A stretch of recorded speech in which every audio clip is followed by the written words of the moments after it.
It's okay to move from the UK to the USA and be happy. It's okay to have good experiences within the USA. And I know that's not what people expect. I know when I first told people we was moving to America, there was a lot of negativity, and a lot of it does stem from the media, what every other country is saying about America. You Americans are absolutely daft. I can't believe what I'm witnessing here. I'm sitting down in a restaurant and the food's coming right to me. Vibes are off the charts. We just won match 2 of the World Cup. I believe we've got about 6 matches left to win by my count. I feel amazing, but even more than that win is just to see all these people from all over the world together. USA to the quarterfinals, let's go! What's making me laugh about the World Cup is how many Europeans were genuinely worried about the stadiums. You know, as if the US was going to be like, you know, scrambling around trying to find venues for us. It's like, folks, this is a country that hosts 70,000 people plus for a college football game on a random Thursday. Qatar. Okay, so the World Cup is in America, and apparently this was the plot twist nobody in Europe was ready for. Sit down, grab your oversized American drink, because this compilation, bro, Europeans were actually out here worried about whether America had places to put people? Let me put this in perspective for you. This country hosts 70,000 people for a college football game on a random Thursday. Not a championship, not a finals, a regular season Thursday. Like it's nothing. Qatar built stadiums from scratch in the desert. Russia had to construct entire cities. America just looked around and said, which one of our billion-dollar cathedrals do you want? That's not flex. That's just Tuesday. Attended a football game in a giant cinema. That is how it felt anyway. I feel like I'm in a cinema, but it's a football stadium. It's cold. We made our way into the stadium, and despite 35-degree heat in the day, it was a cold stadium. It was air-conditioned. There was a full-on roof, and we caught up with some fans. Oh, now you've calmed down. Oh, calm down? Yeah. All right. What have you enjoyed most about Texas? Oh, BBQ. Oh yeah, Texas BBQ. What did you have? Brisket or ribs? わからないけど、美味しいです! Very best thing happening on the internet right now is seeing people's reactions who are in the US for the first time.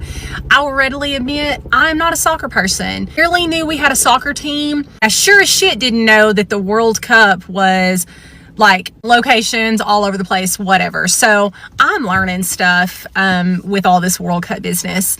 But I just have been fascinated with watching people's reactions, and it just makes me want to slap some of y'all upside the head, because everybody's been complaining about, oh my God, the US is so bad, the US is so horrible, I'm moving, it's awful, wah. And then you've got people that come over here for the first time. They're experiencing our everyday life. Waffle House, Buc-ee's, gas stations, mom and pop diners on the side of the road in Alabama. Like, they're experiencing what we are fortunate enough to get to live. Dallas is good, everything big. How many lanes? Look that. 1, 2, 3, 4, 5, 6, 7, 8, 9, 10, 11, 12, 13, 14, 56. 1, 2, 3, all the way to 16. The absolute shock on this man's face counting those lanes. Buck. And look, I get it. You come from a country where the motorway is 2 lanes and everyone acts like it's the Autobahn. Then you land in Dallas and the highway has more lanes than your entire town has roads. Everything is bigger in Texas. That's not a saying. That's a warning. But here, one of them, she just shrugs it off and didn't work. I appreciate a lesson. I'll come up with something else. Here's everything that you need to know about the FIFA Fan Fest in Miami from someone who came a regular day, not an influencer preview. So first, yes, it's totally free. You don't need tickets. You don't need to register. You can just show up at Bayfront Park through July 5th and watch every game every day up to midnight for photo ops opening night, which was pretty hilarious. First, take transit there. It's super easy to take it to the Bayfront Metro Mover station. You walk in, there's a quick security check. You can take small bags. But I'm telling you, like, it's just not a pain or a crap show like we expect everything in Miami to be. Guys, I think we owe you a big apology, because what we think America's like is exactly not what it's like. Like the news outlets in the UK say America's this, say America's that, say America's this, say America's that. I'm not going to get into detail, but listen, when you go to America, you actually see what it's like with your own two eyes. The craziest fan zone that I've ever seen. We've got football and we have fighter jets. In case you needed another reason to hate the media, you might notice that TikTok and YouTube are full of these Europeans and people from all over the world loving America, talking about how great our culture is, talking about how amazing our food is and our grocery stores and how clean our country is and how safe our country is. And yet, strangely, the media shares none of this.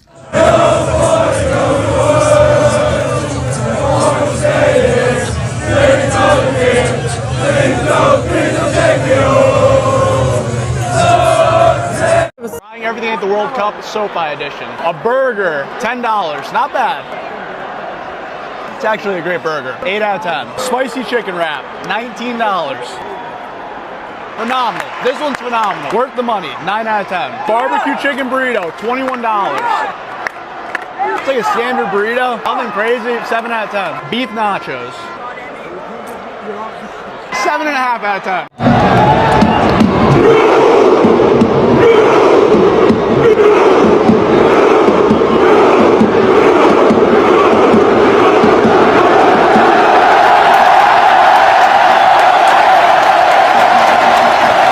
Some new decor around Boston, traffic cones atop several of our statues, just another way the Tartan Army is making Boston its second home. It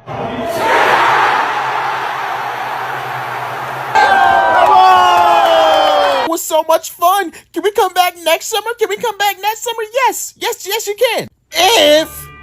If you admit that y'all were wrong. We want a big ass apology for all the shit that y'all were talking throughout the years. Oh, America this, America that, Americans are fat, Americans are lazy. Apologize for all that shit, and you can come back as much as you want. We just want an apology. Oh yeah, and we also want an apology for y'all thinking that Americans are all just hateful. It was the Canadians. We told y'all it wasn't us. We told y'all. So the rumors are true. Europeans only hate America because they've never actually been there. For years, you couldn't scroll through social media without seeing a European telling you how bad America is. The food is trash, the people are fake, the culture is shallow, no healthcare, no vacation days. And honestly, I used to just let that slide. And as a European myself, I was in their shoes. And let me tell you, the World Cup comes in the US and all of a sudden millions of Europeans who've been talking down on this country their entire lives show up. And you know what happens? Well, they lost their minds, but in a good way. The stadiums, the energy, the fans, the food, the hospitality of Americans. Video after video of Europeans saying, I had no idea it was like this. Americans are actually so nice. And they saying that they've been in the wrong place all their lives. Funny. And again, I'm not saying America's perfect. It's not. But the World Cup just proved something really simple. You cannot have a strong opinion about a place you've never been to. Leave your hometown. Explore, because I genuinely think the World Cup taught us all something. The only way to find out how good something actually is to go experience it yourself. This is where we land the plane. You cannot have a strong opinion about a place you've never been to. That's it. That's the whole video. That's the whole lesson. The World Cup didn't just bring soccer to America. It brought millions of people face to face with their own assumptions. And their assumptions lost. America is not perfect. Nobody's saying that. But there's a massive gap between what people are told and what people actually experience. And the World Cup just exposed that gap on a global stage. So next time you're about to go off about a country, a culture, a city, ask yourself, have you actually been there? Or are you just running on secondhand opinions? Drop a comment below. What's the most surprising thing you've seen foreigners react to in America? And if you visited the US for the first time, what got you? Let me know. I'm reading everything. Like, subscribe, and touch grass, preferably in a country you've never been to.